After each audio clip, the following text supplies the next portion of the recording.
세례관에서 품격이라는 말이 있습니다. 사람의 품격. 품격이라는 말이 무슨 말입니까? 사람된 바탕 그리고 타고난 성품을 품격이라 이렇게 말하지. 인격적인 자질에 따라 사람을 평가하는 어떤 정도라고 할 수가 있습니다.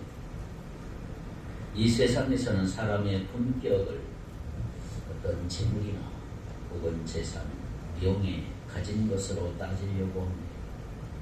더 좋은 집, 더 좋은 아파트에 살면 그 사람의 품격이 높아지고 더 비싼 차를 타고 다니면 다른 사람과 다른 품격을 가진 것처럼 착각하고 오해하는 경향이 있습니다. 하지만 정말 그 사람의 품격을 올리는 것은 가진 것이 아니고 가진 것을 어떻게 사용하느냐 여기에 달려있는 것입니다. 그 사람이 어떤 삶을 사느냐에 따라 품격이 달라진다고 하죠. 생각해 보세요. 우리는 누굽니까? 우리는 하나님의 백성입니다. 주의 백성이라고 하는 신분을 가지고 있습니다. 우리는 세상 사람들과 다른 것을 가지고 있는 것입니다. 그래서 우리는 우리가 가지고 있는 것을 무엇을 위해 어떻게 사용하느냐에 따라 우리의 품격이 달라지는 것입니다. 그렇다면 여러분은 하나님이 허락하신 은혜, 나에게 주어진 재능과 은사를 무엇을 위해 사용하고 있을까요? 여러분의 삶에는 주의 백성의 품격이 나타나고 있습니까? 살아계신 하나님이 우리와 늘 함께 해주시지만 우리는 그 사실을 잘 깨닫지 못하고 자기가 원하는 대로 살아가는 사람, 또 믿는다고 하지만 자기 뜻대로 자기 마음대로 살아가는 사람, 자기 좋은 대로 행동하는 사람, 이런 사람을 가리켜서 육신적인 그리스도인이다 이렇게 말합니다. 육신적인 크리스찬. 분명히 믿고 구원받은 크리스찬인 건 같은데 성령 충만한 것이 아니고 육신적인 크리스찬이라고 할 수가 있죠. 성경에는 그런 사람들이 여러 명 나와요. 그 중에 대표적인 사람이 오늘 본문에 나오는 삼손이라는 사람입니다. 삼손은 요즘 말로 말하면 육신적인 그리스도인이다. 거기에 딱 어울리는 사람이라고 할 수가 있습니다. 분명히 믿는 사람인데 자기 마음대로 살았던 사람, 소위 자유로운 영혼을 가진 사람, 이 사람이 삼손이었습니다. 사실 삼손의 이야기는 오랜 세월 동안 음악이나 미술이나 문학, 영화에서 흥미로운 소재거리였습니다. 삼손을 주인공으로 한 작품들이 유달리 많았어요. 그 대표적으로 유명한 화가 렘브란트가 그린 삼손의 결혼, 삼손의 결혼이라는 작품도 있고 또 하나 장인을 위협하는 삼손, 이런 작품도 있습니다. 여러분 오래 신앙생활하는 분 중에 삼손과 들릴라라고 하는 영화 아마 안 보신 분들은 거의 없을 것입니다. 삼손과 들릴라. 사실 삼손의 이야기는 흥행의 요소를 아주 골고루 다 갖추고 있는 작품입니다. 천하장사로서 액션이 있죠. 남녀 사랑이 있죠. 그 가운데 죄악이 있고 구원이 있고 극적인 복수가 다 설정이 되어 있는 작품입니다. 그러니까 영화로서 흥행의 요소를 다 갖춘 이야기가 삼손 이야기입니다. 그렇다면 그거밖에 없을까요?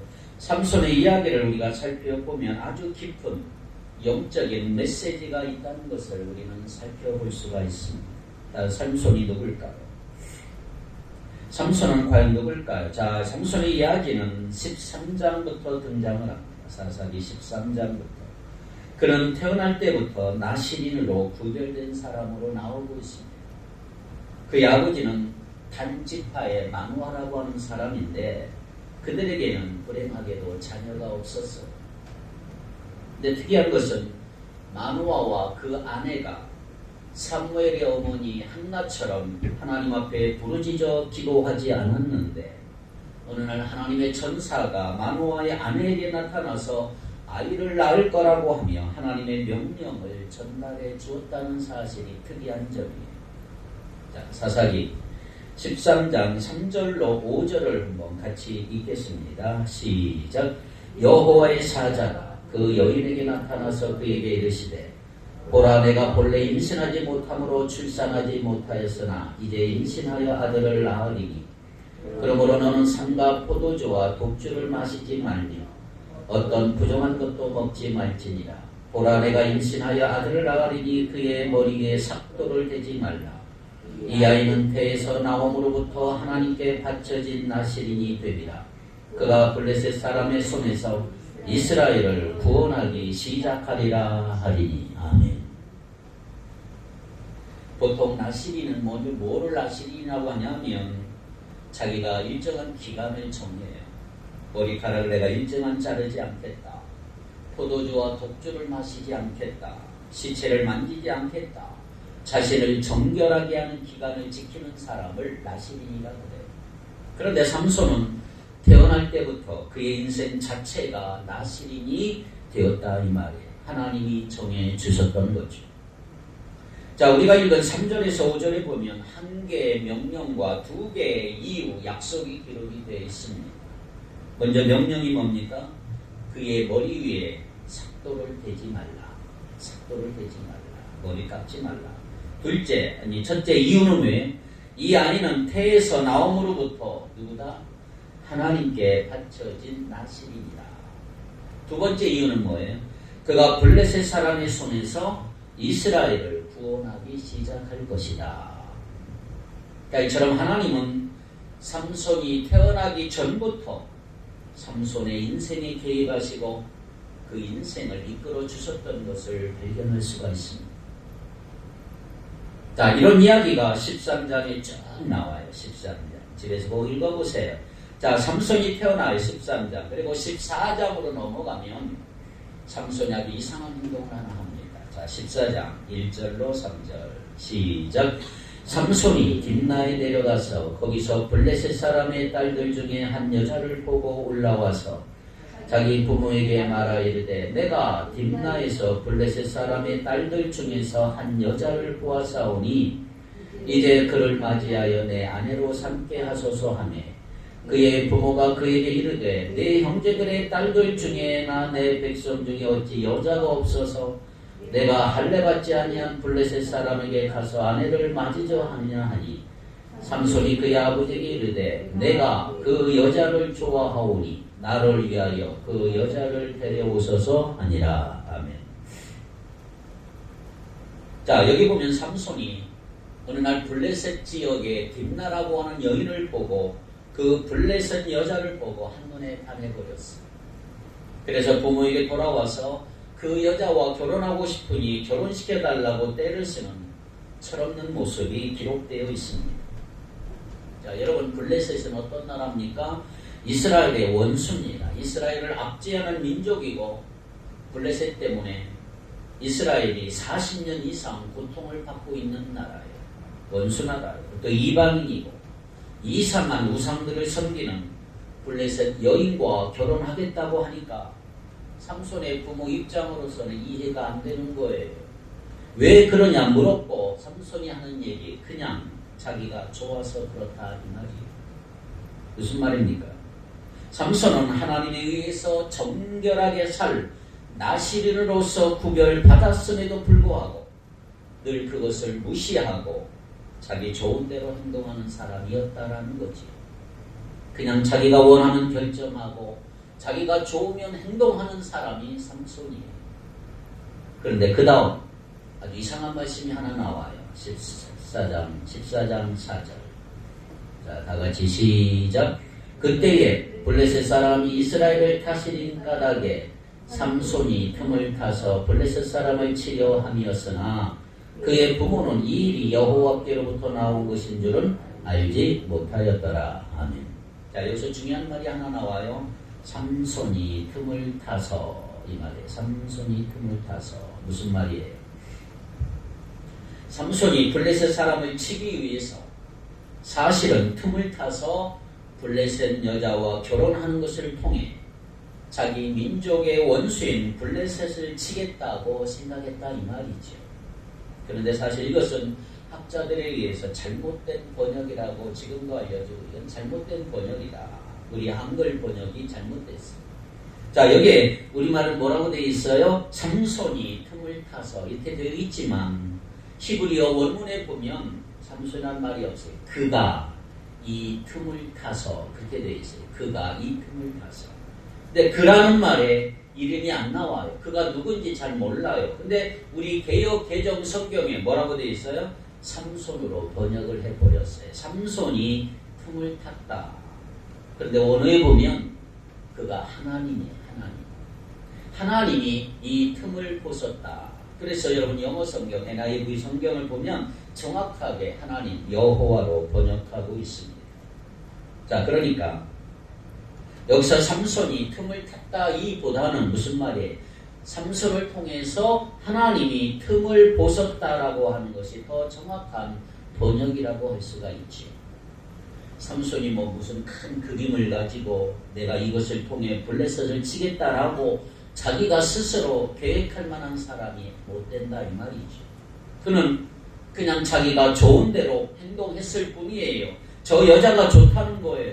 딥나에 있는 저 여자, 저 블레셋 여자가 좋으니까 저 여자와 결혼하겠다고 고집을 피우고 실제로 부모에게 떼를 쓰고 있는데 놀랍게도 그가 고집을 부리고 자기 멋대로 결정하고 행동하는 그 모든 상황의 뒤에서 누가 계신다? 하나님이 그의 약함조차도 사용하시는 도구로 보고 계시다 이 말이에요. 하나님이 지금 틈을 보고 있다 이 말이에요.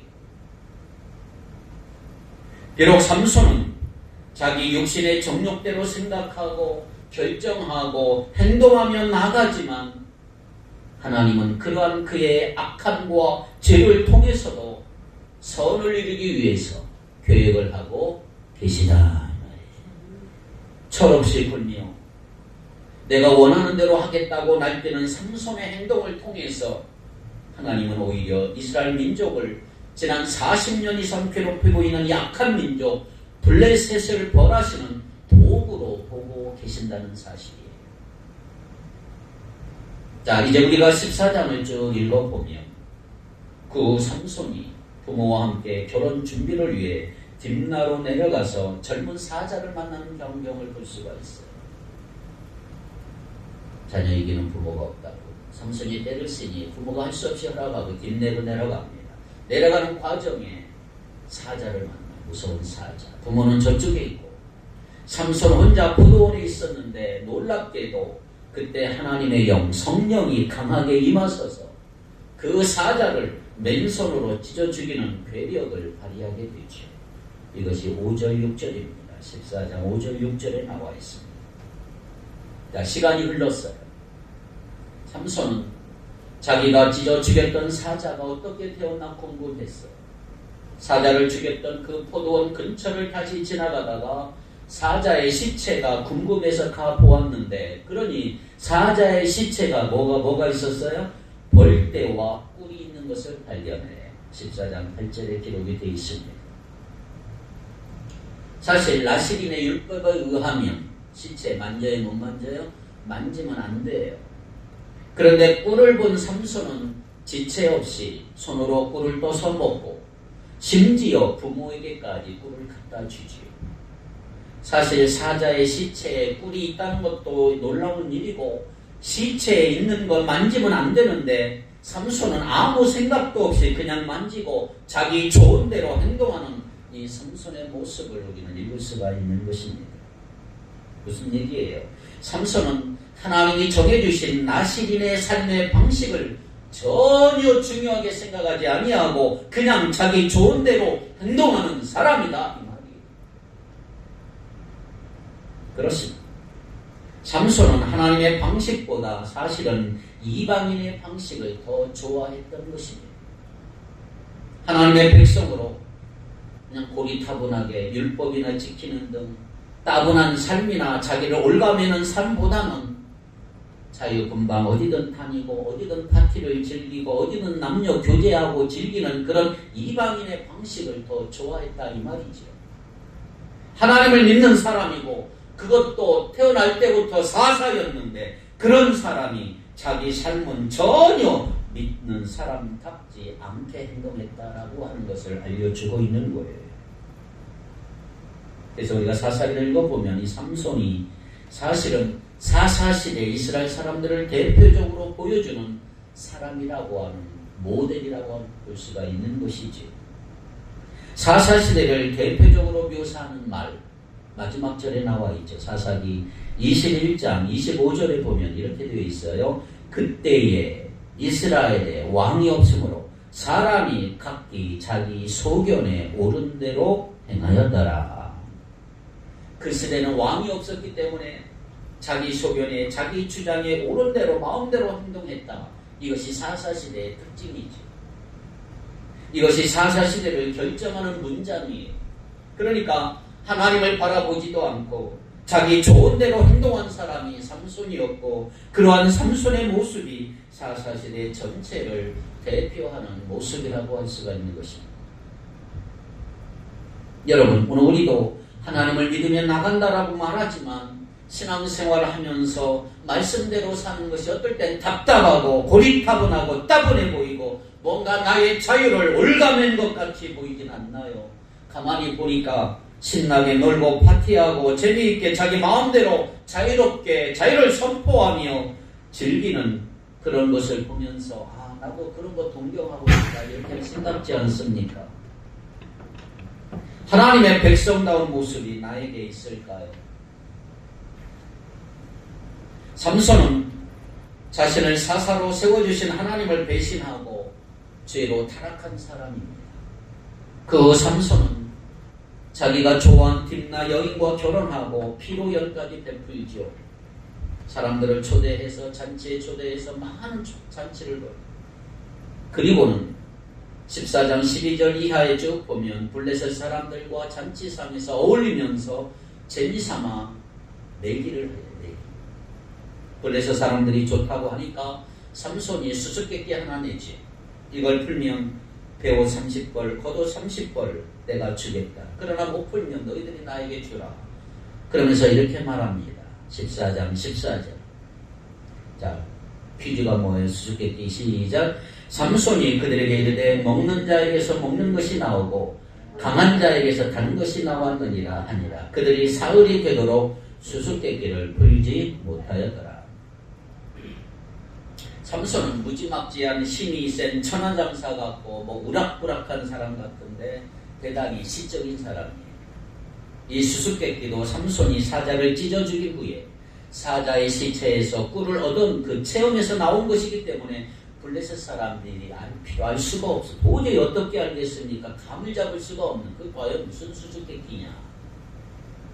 그래서 블레셋 사람들이 이것을 도저히 못 푸니까 어떤 방법을 썼어요? 삼손의 아내에게 갔어요. 삼손의 아내는 블레셋 사람이에요. 답을 알아내려고 위협을 했어요. 14장 15절 읽어볼까요? 어떤 위협입니까? 시작. 그들이 삼손의 아내에게 이르되 오늘 내 남편을 깨어 그의 수수께끼를 우리에게 알려라. 그렇지 아니하면 너와 네 아버지의 집을 불사르리라. 너희가 우리의 소유를 빼앗고자 하여 우리를 정한 것이 아니라. 그렇지 아니하면 예. 네가 만약 알아내지 못하면 너와 내 친정집을 다 불살라버리겠다. 위협하는 모습이죠. 결국 그 아내가 삼손 조로 조르니까 결국은 삼손이 답을 얘기해 줬어요. 그래서 그 답을 이 아내는 철부지에게 블레셋 사람들에게 전달하고 블레셋 사람들이 의기양양 와서 삼손에게 답을 이야기하잖아요. 18절. 7째 날 해 지기 전에 성읍 사람들이 삼손에게 이르되 무엇이 꿀보다 달겠으며 무엇이 사자보다 강하겠느냐 한지라. 삼손이 그들에게 이르되 너희가 내 암송아지로 밭갈지 아니하였더라면 내 수수께끼를 능히 풀지 못하였으리라 하니라. 내 아내에게 알지 못했으면 절대로 알지 못할 텐데 내 아내를 그래서 알았다는 말이지. 할 수 없이 삼손은 블레셋의 다른 도시인 아스골론으로 가서 30명을 쳐 죽이고 겉옷을 빼앗아 속옷까지 수수께끼를 푼 사람에게 그걸 주고 떠났어요. 19절에. 자, 이제 문제가 일어납니다. 그 후 삼손은 분노가 일어나 부모의 집으로 가는데 삼손의 장인이 가만히 보니까 삼손이 화를 내며 갑자기 결혼식장을 떠나고 가버리는 거예요. 화가 나서. 장인도 화가 나서. 그래서 어떻게 했어요? 20절, 14장 20절에 보니까 복수로 결혼한 그 딸을 다른 사람 삼손의 친구에게 그 딸을 줘버렸어요. 자, 이제 15장으로 넘어와요. 15장.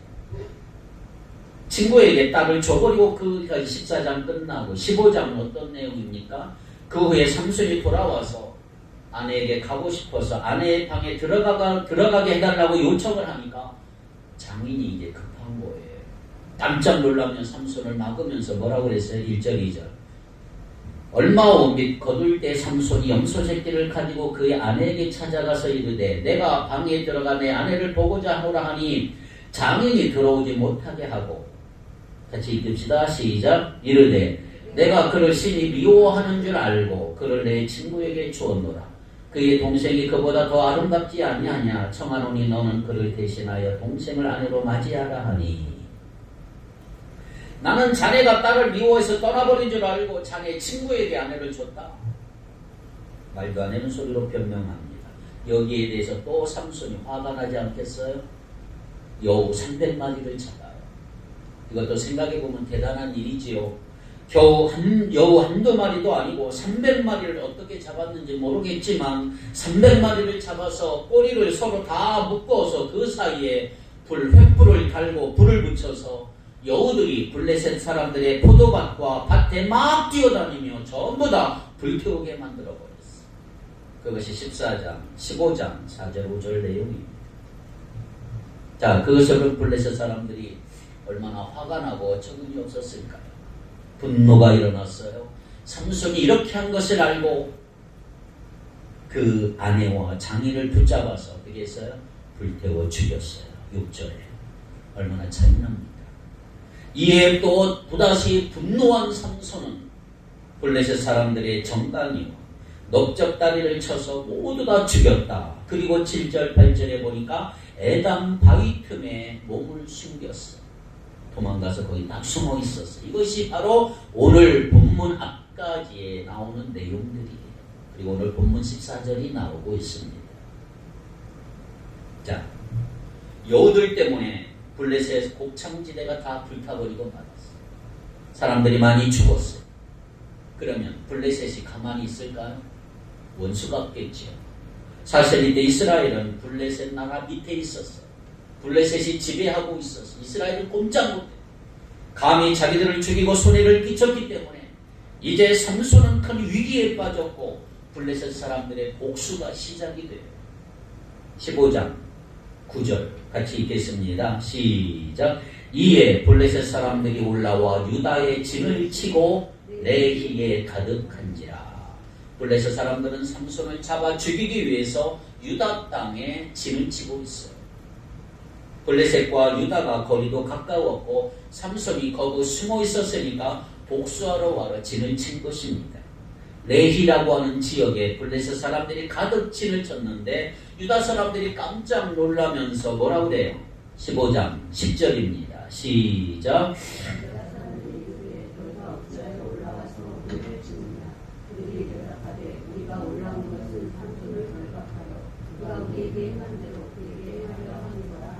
한마디로 뭐예요? 삼손을 죽이며 복수하겠다 이 말이에요. 그런데 사실 이것은 블레셋 사람들이 고도의 심리전을 지금 펼치고 있는 거예요. 삼손에게 복수하려면 삼손을 치면 되는데 왜 직접 삼손을 공격하지 아니하고 유다 사람들에게 왔을까요? 그러니까 유다 사람들을 부추겨서 공포심을 심어주고 그로 하여금 삼손을 찾게 하려는 작전이었습니다. 그래서 그 다음 절에 기막힌 장면을 볼 수가 있어요. 11절입니다. 유다 사람 3,000명이 에담 바위 틈에 내려가서 삼손에게 이르되 너는 블레셋 사람이 우리를 다스리는 줄 알지 못하느냐? 내가 어찌하여 우리에게 이같이 행하였느냐 하니 삼손이 그들에게 이르되 그들이 내게 행한데도 나도 그들에게 행하였도다 하니라. 무슨 말이에요? 서로 당한 대로 하겠다고 하지 않습니까? 그러니까 삼손은 지금 안 믿는 사람들, 악한 블레셋 사람들과 똑같이 하겠다 이 말이에요. 죽였으니 나도 죽이겠다 이 말이에요. 하나도 나을 것이 없어. 유다 사람 3,000명이 에담 바위 틈에 내려가 삼손을 원망하면서 너는 왜 그러냐고 하며 설득해서 블레셋 사람들에게 넘기려고 하는 거죠. 자, 유다는 이스라엘의 12지파 중에 대표적인 지파의 가장 많은 숫자를 가장 큰 지파고, 나중에 다윗도 유다 지파에서 나왔고, 다윗의 후손 가운데 누가? 예수 그리스도가 유다 지파에서 나왔잖아요. 그런데 지금 이들의 말과 행동을 보세요. 블레셋 사람이 우리를 다스리는 알지 못하느냐? 우리는 저 블레셋 사람들의 지배를 받고 있다. 블레셋이 우리를 다스린다. 블레셋의 압제와 다스림을 당연하게 여기고 있잖아. 지금 그들이 몇 명이에요? 한두 명, 몇십 명, 몇 명도 아니고 3,000명이라대. 3,000명. 지금 3,000명이 모여있으면 삼손을 설득해서 잡으러 올 것이 아니고 오히려 나가서 블레셋과 마주 싸워야 되지 않겠습니까? 그런데 자기 동족, 그것도 하나님의 종으로 부르심받은 삼손을 잡아서 원수인 블레셋에게 지금 넘겨주려고 하는 거예요. 바로 이것이 사사시대의 비극적인 상황이다. 이걸 알려주고 있는 것입니다. 이스라엘 공동체의 신앙은 이처럼 바닥을 치고 있는 거예요. 희망이 없어요. 동족이 동족을 죽이고 갖다 팔고, 하나님 의지하면서 싸우자, 우리 동족을 우리가 보호하자, 나가서 싸우자라고 하는 게 아니고 잡아서 넘기겠다는 거예요. 여러분, 영적으로 기울고 쇠퇴하는 가정이나 교회나 국가의 특징이 뭔지 아세요? 바로 이런 거예요. 유다와 비슷해요. 적을 쳐야 하는데 자기 편을 치는 거예요. 이념 전쟁으로 자기들끼리 쳐서 다 죽는 거예요. 사탄과 싸워야 하는데 자기가 속한 공동체, 형제와 자매를 공격하고 가족을 공격하는 거죠. 영성이 바닥이 나는 거죠. 공동체가 무너지고 있는 거예요. 이걸 누가 기뻐해요? 마귀가 기뻐하는. 사탄을 공격하고 함께 힘을 모아할 성도들이 자기들끼리 싸우니까 사탄이 박수치고 춤추면 얼마나 좋아합니까? 이 기가 막힌 상황에서 삼손은 저항하지 않았어요. 단 자기를 죽이지 않겠다고만 맹세하라. 그럼 내가 잡히겠다. 12절 13절 그들이 삼손에게 이르되 우리가 너를 결박하여 블레셋 사람의 손에 넘겨주려고 내려왔노라 하니 삼손이 그들에게 이르되 너희가 나를 치지 아니하겠다고 내게 맹세하라 하며 그들이 삼손에게 말하 이르되 아니라 우리가 다만 너를 단단히 결박하여 그들의 손에 넘겨줄 뿐이요 우리가 결단코 너를 죽이지 아니하리라 하고 새 밧줄 둘로 결박하고 바위 틈에서 그를 끌어내리라. 삼손은 동족과 싸우기를 원하지 않았어요. 동족의 손에 죽기는 더더욱 원하지도 않고요. 그래서 그는 스스로 바위 틈에서 나와서 유다 사람들에 의해서 새 밧줄로 결박을 당하고 만 것입니다. 생각해 보세요. 사실 삼손을 묶은 게 뭐예요? 눈에 보이는 밧줄이 아니고요. 사실은 동족의 배신이라고 하는 밧줄이 아닐까요? 물론 지파는 달라요. 삼손은 단지파고 이들은 유다 지파지만 그래도 같은 유대인, 같은 이스라엘인인데 동족에게 배신을 당하는 밧줄이 13절에 보니까 결국은 삼손 동족에게 묶여서 적에게 넘겨지는 처지가 됐어요. 14절을 같이 읽겠습니다. 시작. 삼손이 레위의 이름에 블레셋 사람들이 그에게로 마주 나가며 소리를 지를 때 여호와의 영이 삼손에게 갑자기 임하심에 그의 팔 위에 밧줄이 불탄 삼과 같이 그의 결박되었던 손에서 떨어지니라. 유다 사람들이 삼손을 끌고 레히에 오니까 블레셋 사람들이 그를 보고 막 소리치지요. 무슨 소리예요? 야, 삼손이 끌려오고 있다. 삼손 너도 한번 당해봐라. 저주의 소리였을 거예요. 삼손은 계속 배신당하고 버림받은 고통을 경험하고 있는 거예요. 지금 얼마 전에 죽은 블레셋 아내 딥나 여인과 장인도 삼손을 속이고 배신하고 이제는 자기 민족인 유다에게까지 버림을 받는 모습. 삼손의 인생이 어떻게 이렇게 됐을까요? 누가 그를 불쌍히 여겨줄까요? 그러나 보세요. 이렇게 버림받아 홀로 비참하게 죽어야 되는 그 순간에 놀랍게도 하나님이 역사해 주신 거예요. 14절에 성령이 갑자기 그에게 임했다. 여기 보면 여호와의 영이 삼손에게 갑자기 임했다. 원어에 보면 갑자기 임했다가 아니고 능력으로 임했다. 삼손을 강하게 묶었던 밧줄이 손에 떨어지는, 얼마나 강한 새 밧줄로 묶었는데 이것도 금방 탁 떨어져요. 어떻게 보면 삼손은 타고난 천하장사가 아닌데 성령께서 역사하실 때 놀라운 괴력을 발휘하는 사람이죠. 사자를 찢어 죽일 때도 그래. 여호와 영이 갑자기 임했잖아요. 그 다음에 무슨 일이 벌어져요? 손에 탁 밧줄이 풀리니까 15절 시작. 삼손이 나귀의 새 턱뼈를 보고 손을 내밀어 집어들고 그것으로 몇 명을 죽여? 1000명을 죽이고.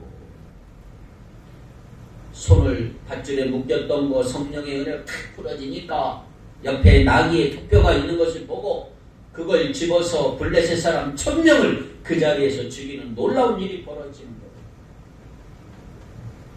네, 여기 재미있는 것이 뭐냐? 재미있는 것은 이 사건이 벌어진 지역의 이름이 뭐라고 그랬어요? 레히라고 그랬어요. 레히는 삼손이 잡은 턱뼈가 히브리 말로 네히란 말이에요. 네히. 그러니까 네히에서 죽을 수밖에 없는 삼손이 네히 턱뼈를 가지고 블레셋 사람들을 죽였다 이 말이에요. 이게 뭐예요? 하나님의 놀라운 은혜다 말이지. 그런데 보세요. 하나님의 긍휼과 자비와 은혜를 경험하는 이 순간 삼손은 또 안타까운 모습, 뭔가 부족한 모습을 하나 보이는데 16절입니다. 16절 다 같이 읽어봅니다. 시작. 이르되 나귀의 턱뼈로 한 더미 두 더미를 쌓았으며 나귀의 턱뼈로 내가 1000명을 죽였더라 하니라. 자, 지금 이거 누가 한 일이에요? 여호와 영이 강력하게 임하소서 삼손이 힘이 나서 이렇게 한 거잖아요. 그런데 삼손은 내가 했다는 거예요. 내가 3000명을 죽였다. 이런 상황에 얼마나 지쳤을까요? 삼손이 1000명과 싸워서 다 물리쳤고 얼마나 피곤할 텐데 씨를 읊고 있는 거예요. 한 더미, 두 더미. 그런데 결정적으로 뭐라고 그래요? 내가 1000명을 죽였다. 하나님의 능력으로 하나님이 하셨다라고 말하지 아니하고 내가 죽였다. 내가 했다.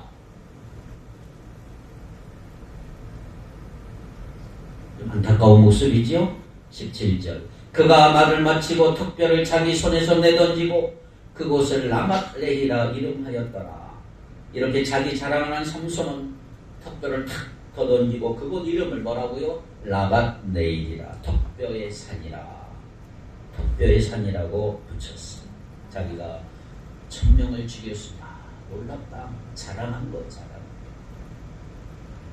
자, 한번 생각해 보세요. 여러분, 턱뼈를 집어 던지면서 씨를 읊고 이름을 지을 것이 아니고 이 상황이 지금 어떤 상황이에요? 턱뼈를 탁 내려놓고 그대로 무릎 꿇고 하나님 도와주셔서 감사합니다. 이렇게 해야 마땅하지 않을까? 그게 나실이고 그게 이스라엘이 아닐까?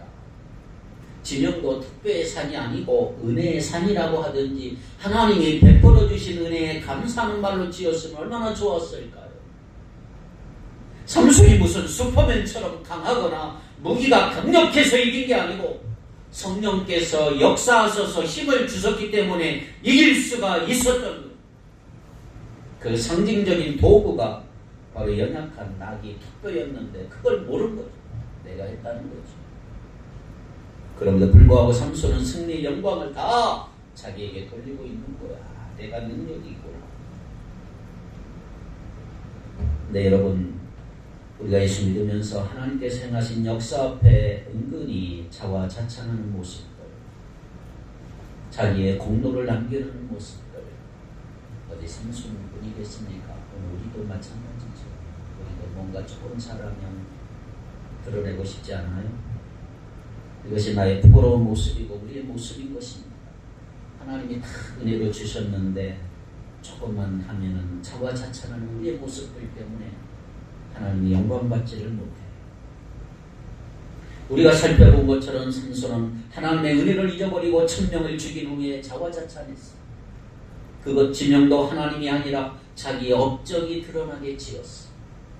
그때 너무 힘을 썼는지 아주 극심한 목마름을 느끼기 시작을 했어. 당연히 얼마나 목이 말랐을까요?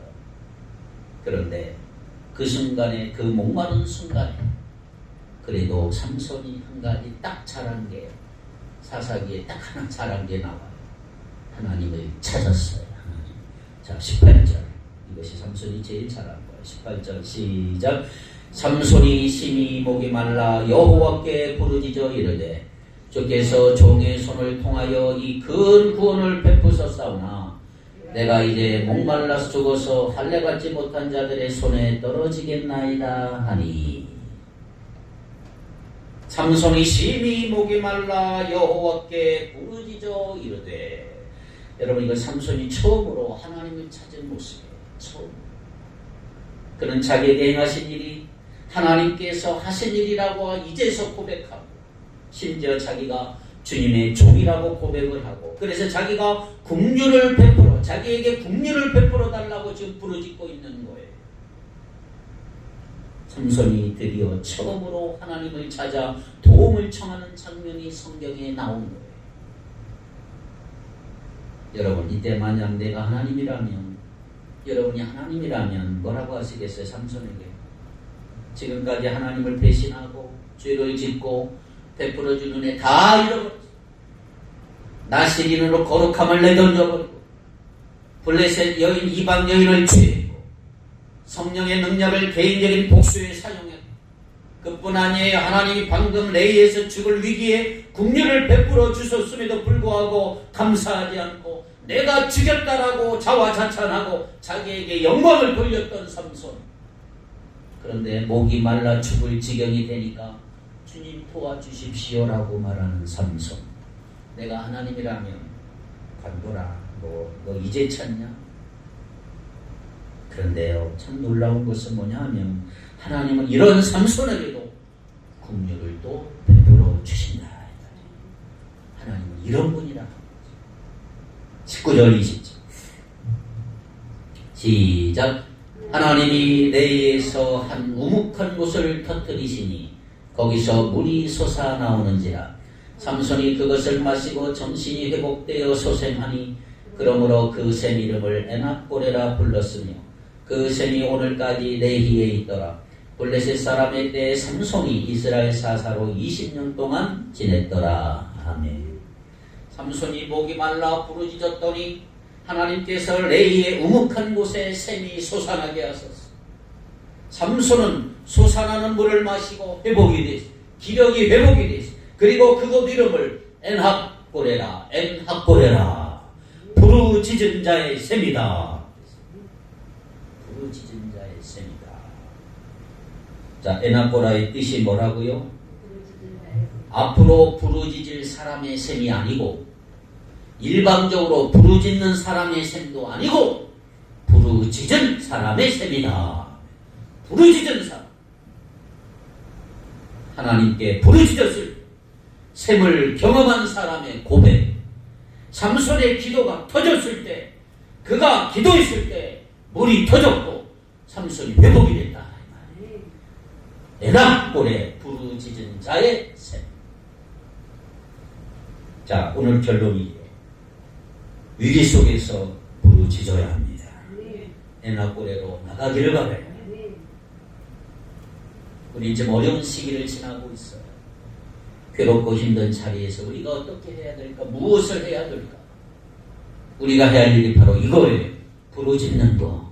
부르짖어야 합니다. 부르짖어야. 어떤 분들은 나는 기도도 못하고 평소 기도도 안 하고 신앙생활 제대로 하지 못하고 하나님이 기뻐하신 만도 못했는데 나 같은 게 무슨 기도하겠나? 미안해서 못하겠다. 이렇게 말하는 사람이 있어요. 아니에요, 여러분. 그럴 때 삼손을 기억하시기 바랍니다.